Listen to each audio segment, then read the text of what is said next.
morning. May it please the Court. My name is Moises Grayson, and I represent Pedro and Yaknel Penton. I think it's important to review the facts in this case just briefly. We have outlined them in our briefs and reply brief thoroughly, even cutting and pasting portions of documents for the Court's convenience. This case started from a 2007 claim of lien that Mr. and Mrs. Penton had agreed to pay and made a payment arrangement. They breached that payment arrangement. Opposing counsel, Mr. Floor, knew my firm represented the Pentons and sent an email to me saying, hey, well, you had never formally filed a notice of appearance. I'm sorry? You'd never formally filed a notice of appearance. I did not. But you were receiving some communications. Correct. They knew that we helped the Pentons settle in 2008, and in 2009 sent me an email. They're not paying. I turned to my client and I said, what every lawyer should say to a client that owes money, pay it. Let's talk about the most important operative dates.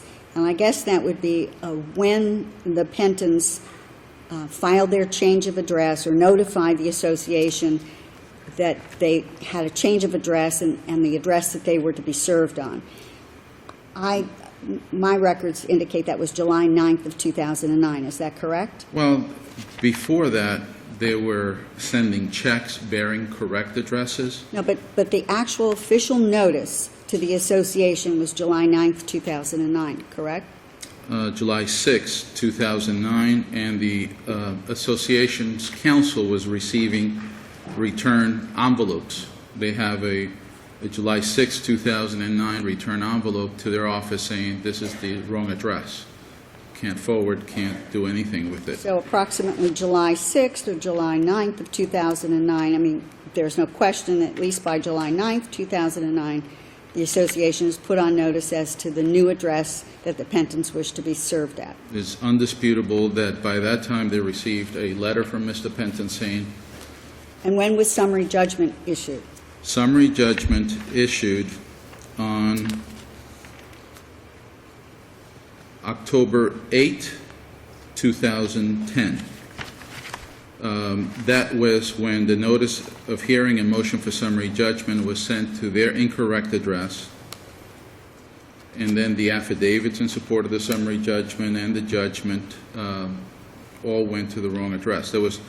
You knew about the foreclosure proceeding, did you not? I knew that it had been started in 2009 when I received the email. I knew that my client was making payments. So at that time, did you do anything to file anything in the foreclosure proceeding? I did not, because my client was doing what he was supposed to do, making payments. Despite the fact that there was a pending proceeding to foreclose on the property, you did nothing to alert the court that there was a defense here, that there was a possible settlement, or anything else of that nature? Was there? Did nothing, filed nothing in the record? No, there was no defense to that lawsuit. There was a payment and a payment settlement. Okay, so was that filed with the court? My client arranged it directly with opposing counsel.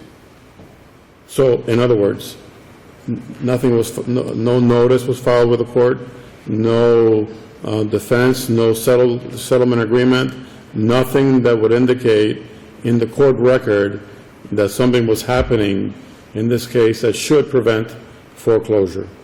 Nothing was filed because my client was making payments, and in fact made payments. Don't you think that's an important issue of which the court should be apprised? I believe so, but I believe that if my client is making payment under a payment arrangement with opposing counsel and they have reached the settlement agreement, it is... Was there a signed settlement agreement? There was no signed settlement agreement because... So there was no settlement agreement? No, that would not be correct, Your Honor. I apologize for disagreeing, but we have cited... It's okay to disagree with me, but if there is no signed settlement agreement, how can it be said that there's a settlement agreement? Because there was performance, and because we have even attached to our reply brief copies of the association's counsel's records saying partial first payment on agreement, remaining of first payment and partial second payment on agreement, monthly payment, settlement, and/or stipulation agreement, all signed by them. There was a payment arrangement that my client made with opposing counsel. I Yet encourage- nothing at all was filed in this court record where a petition had been filed, a complaint had been filed to foreclose on the property. Correct. Because there was a payment arrangement. I just don't see any becauses when there's a failure to respond to a pending foreclosure proceeding, or at least taking some action that would inform the court that there may be some settlement. Even if it's just a motion to abate something.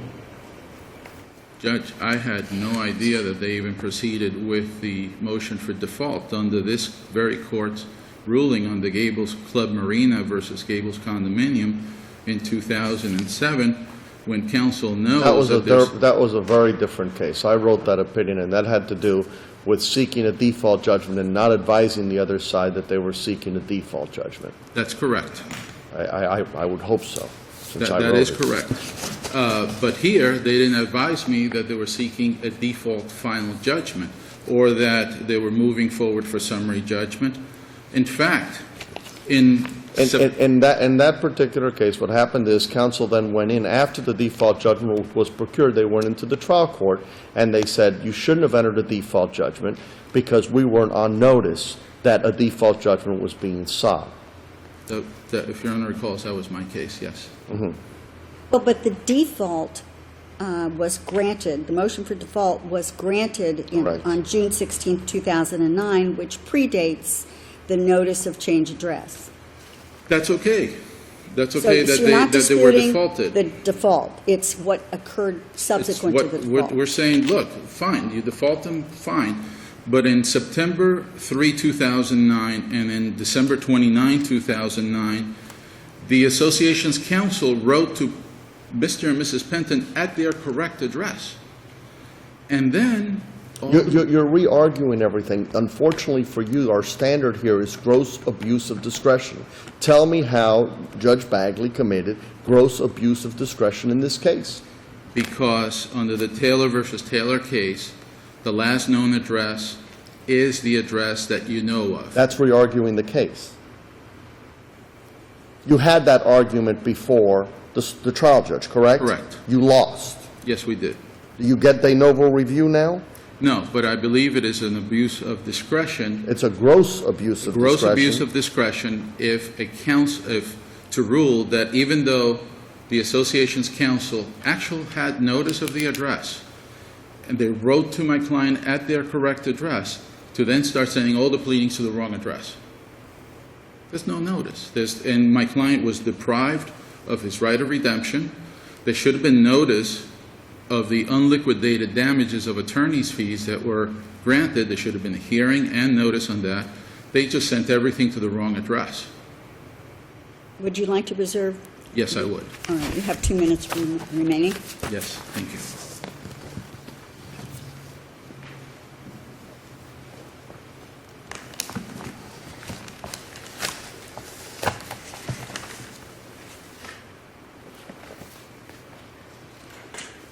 Good morning. May it please the Court. Jonathan Mofsky on behalf of the appellee, Sabal Chase Condominium Association. Jonathan Alfonso is here appearing on behalf of PJT Property, which is the third-party purchaser in this case, and Mr. Alfonso has requested 2 minutes. So I'd like to take the first 8 minutes and reserve the balance for Mr. Alfonso's argument. Thank you. Why don't you start at the point, at the following point? Was it not your duty, or counsel below, was it not your duty to notify the Pentons at the address of which you were aware by virtue of their letter before the summary judgment proceeding and before the sale? This is an important point, Your Honor, and in order I think it is the point. In order to address this question, we need to look at what occurred before July 9th, 09 and what occurred subsequent to July 9th of 09. No, I disagree with you, because they're not disputing the default that was issued.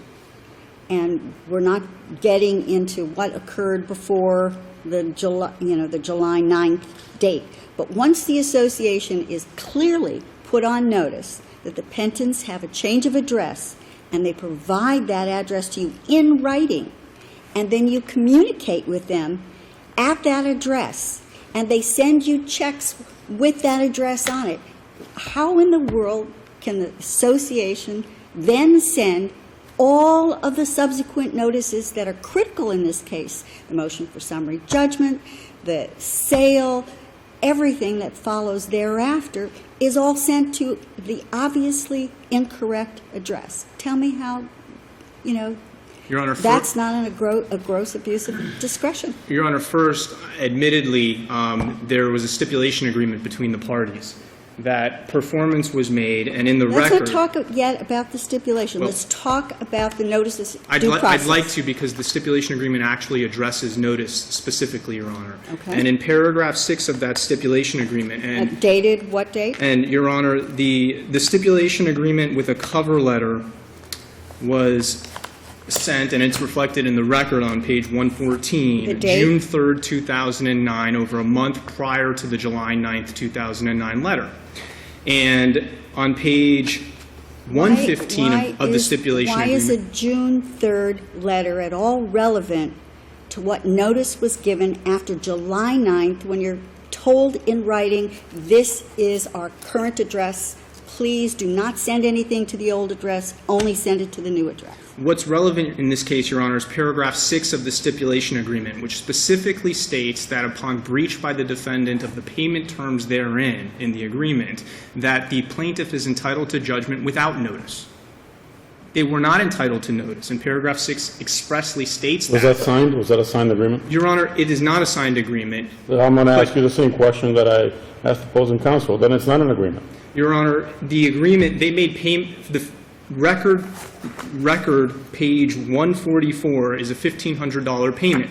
The down payment on the agreement calls for a $1,500 down payment. The appellants were aware of the agreement. The agreement was sent to the correct address at that time. The fact that they chose to not sign it and not return it, but yet chose to make payments pursuant to that agreement, means in theory they could have argued, had we breached, we're holding you to the agreement. That's not what occurred here, Let's however, not talk Your about Honors. theory. By law, does their payment on that agreement constitute acceptance of the contract terms? Yes. Why? It was performance on the agreement as admitted by them. We accepted the agreement we accepted the payment consummating the agreement, and we, at that time, discontinued proceeding with foreclosure due to the payments that were being received. Now, what's also important here is there's no denying, the appellants at no time denied that they stopped making the payments and that it was breached. But tell me how notice to an incorrect, you say you don't have to give them any notice, but you then claim that you did give them notice, but at a completely incorrect address. Why Well- even bother if you're operating under that agreement, that settlement agreement? If you're operating under that agreement, then you didn't have to give notice, so then why give notice? Well- And if you're going to give notice, why don't you give it to the address you know to be the correct address? Your Honor, as stated in the appellant's brief, at all times, or at points throughout the pendency of the case, there were 3, 4, 5 addresses at which the plaintiff could have sent notices to. Now, most importantly, they point But to... the one address that they said, do not serve us at this address any longer, is the only address of the 5 that you could have used that you chose to use. Well, Your Honor, it was the then business address of Mr. Penton.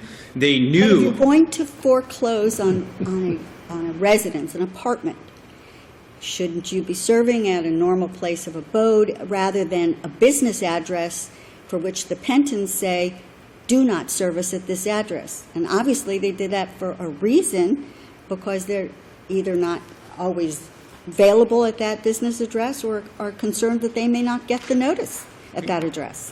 Again, Your Honor, it's also the steps, though, that the Pentons took to correct this. It was one letter, July 9th of 2009. And communications Communicated from to the a- association to the Pentons at that address, and every check thereafter with the correct address on it. Actually, my understanding is, and the record would show, that the checks had different varying addresses, but also the July 6, 2009 returned mail, which was produced to the court, which the court reviewed, among all of the other unusual facts in this case, has a different address, and that address, that But course. did any check or any communication from the Pentons after July 9th, 2009 ever have the incorrect address on it?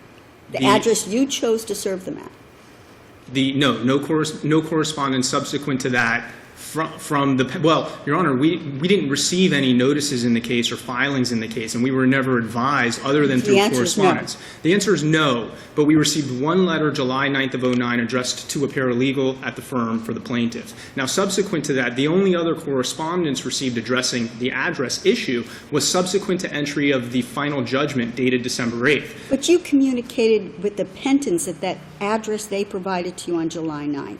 So don't claim that you just didn't know what the correct address was because it was one letter that went to a paralegal. You obviously knew what the correct address was because you then communicated with them at the correct address. And I'm not claiming, Your Honor, that additional addresses were not received. My point is that a stipulation was entered into. Paragraph 6 specifically states that upon breach, which admittedly occurred. Did Judge Bagley have that stipulation before him when he decided the matter? Your Honor, he did. In fact, the record. So you said he did or didn't? Well, Your Honor, what he had was. Did you say he did or did not? Your Honor, I would say yes, he did, but I'll clarify what I mean by that.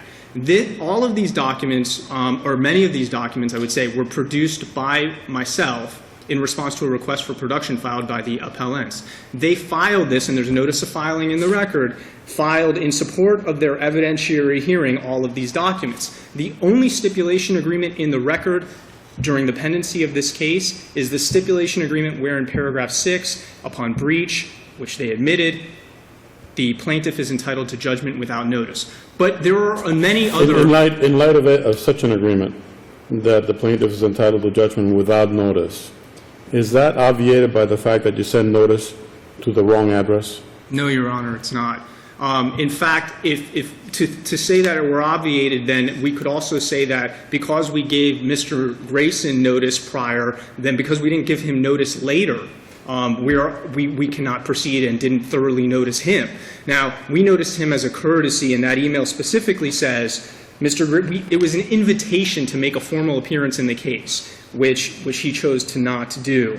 And in fact, not only did it say, you may know something of this matter. I'm not so concerned about your lack of notice to an attorney who has not filed a notice of appearance. My concern was the improper notice to the Pentons. But let me ask you a separate question. This foreclosure action began because of failure to make payments in, I guess, 07? Oh, right. They became delinquent in 2007, and then there was an agreement allegedly entered into that, and they were to make payments for 08. During the pendency of this action, were the payments that were the subject of the foreclosure action initially paid? I mean, for example, the April 10th, May 10th, June 10th, July 10th of 2008, were all those payments then subsequently made? No, Your Honor, payments, no, not all payments were made. Were those 2008 payments made, were the payments made that were the subject of the original foreclosure action that was filed on May 14th, 2008? That's the action. I see, Your Honor. Okay. No, not all payments were made, no. The payments had not been made, which is the reason why the association proceeded with its foreclosure case. Up until 2010, when you got your summary judgment of foreclosure, the April, May, June, and July of 2008 payments had not been made. Well, Your Honor, the April, May, June, I can say that prior to the filing of this foreclosure action, the claim of lien and all of the amounts that it secures had not been paid off in full. Had they been paid subsequent to the filing of this motion? No, it had not, Your Honor. No, the payments had not been paid off in full. And had they been paid off in full, the appellants would not have made subsequent payments. How is that possible if they were making payments in 2010? Are you telling me that when they were making the payments in 2010, they still owed the payments from 2008? Well, it's not, Your Honor. The Florida statutes, again, it wouldn't be, goes beyond the record, but I would also say that if that were the case, it would be the obligation of the appellants to make that argument to the trial court, to argue that it was paid off in full and the case was resolved. However, they acknowledge that it wasn't. It just looks like, this case began as a legitimate foreclosure action for failure to make their payments. Correct. That there were things that happened subsequent to the filing of this foreclosure action, that it looks like they then became in compliance. So at that point, why would not the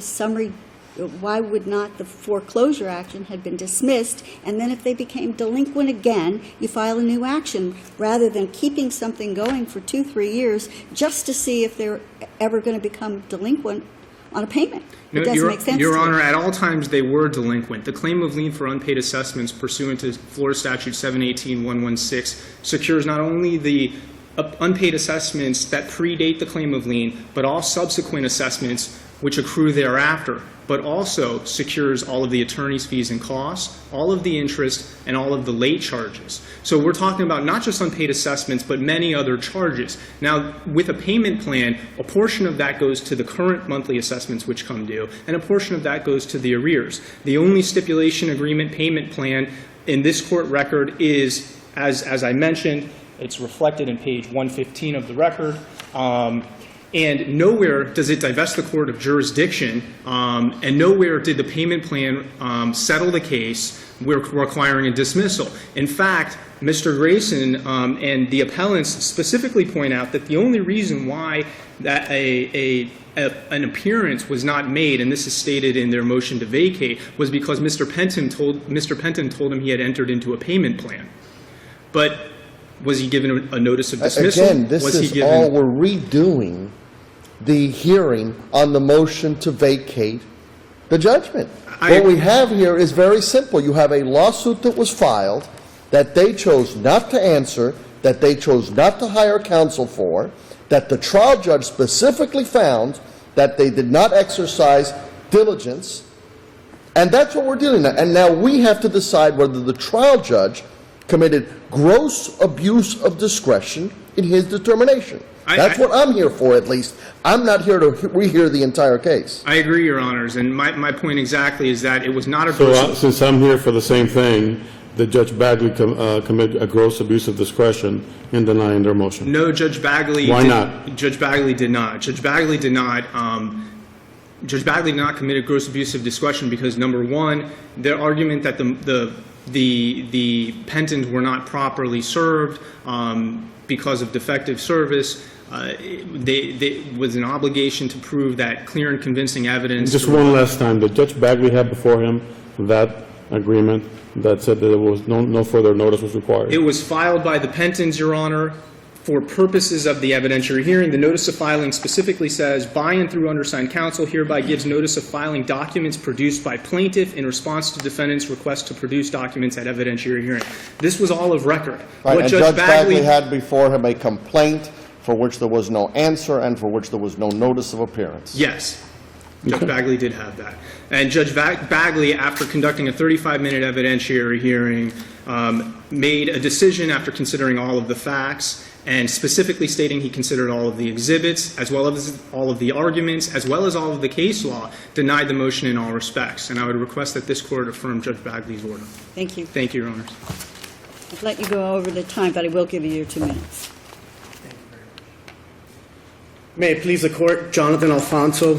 I represent the third-party purchaser at the March 18, 2011 foreclosure sale. And Judge Cortinas has basically taken my argument, which is there was no gross abuse of discretion. If you actually look at the brief filed by the Pentons, they argue that the standard of review on this appeal is de novo, and it is not de novo. It is a gross abuse of discretion by Judge Bagley.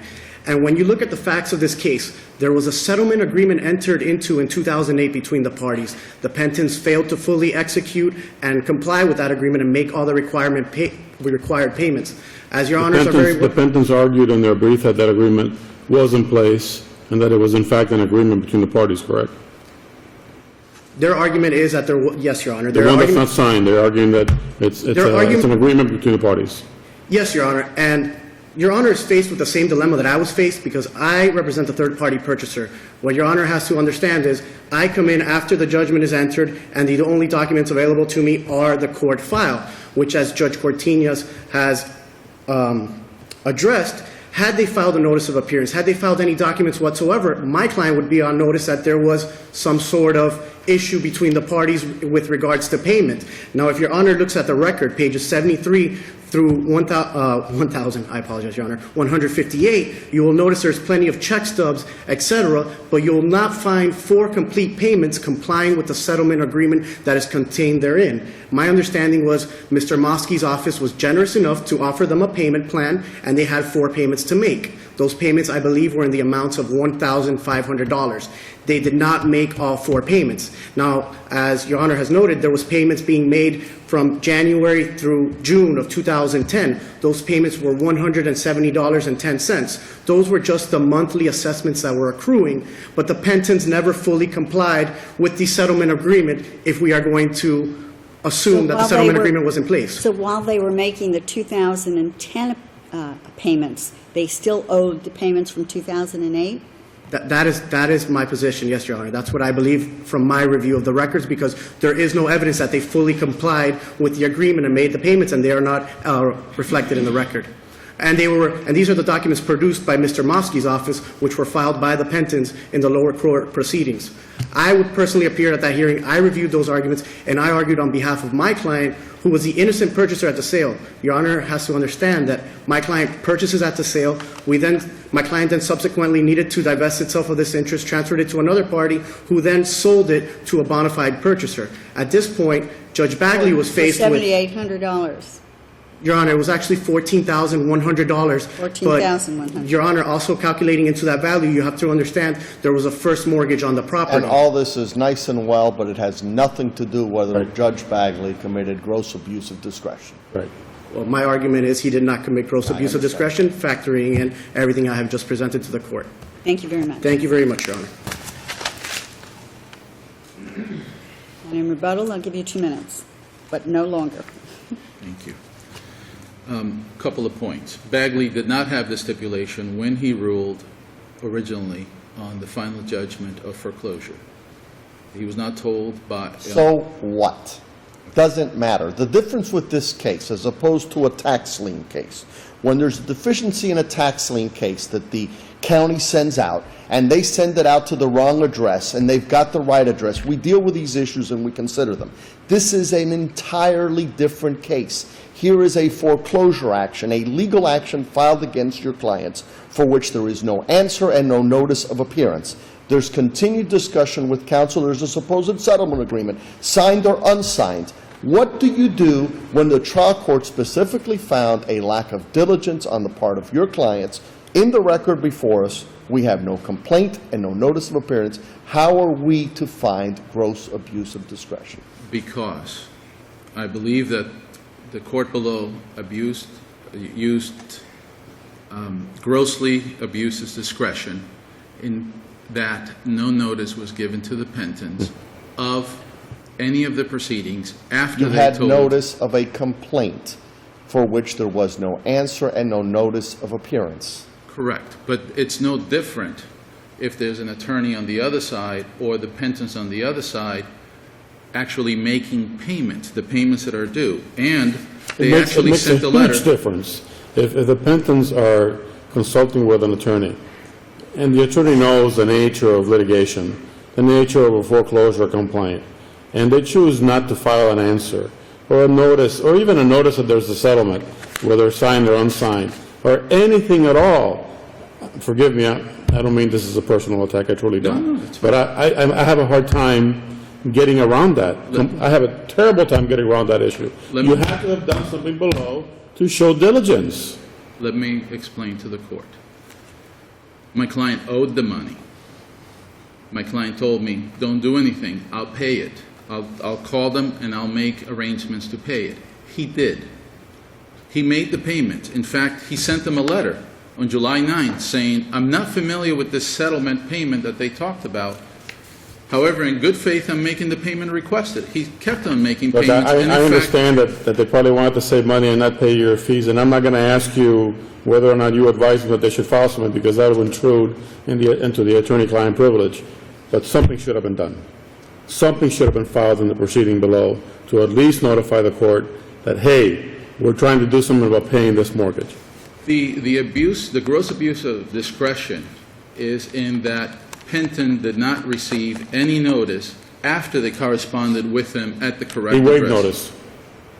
He didn't waive notice because he never got the agreement. It was sent to the wrong place.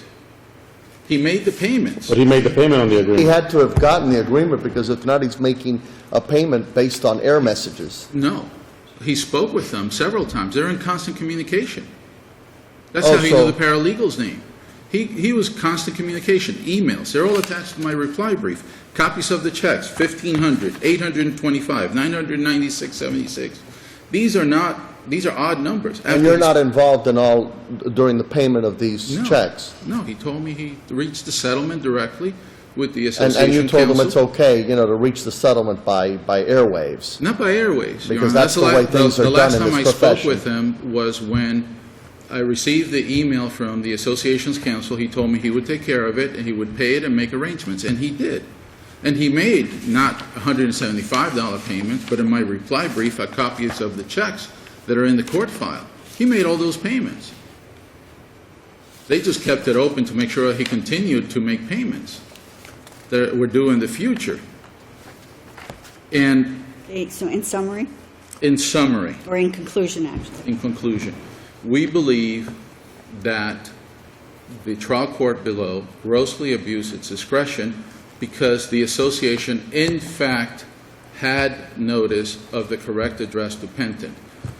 The liquidated damages requires an evidentiary hearing in the trial court below, requires notice to Penton.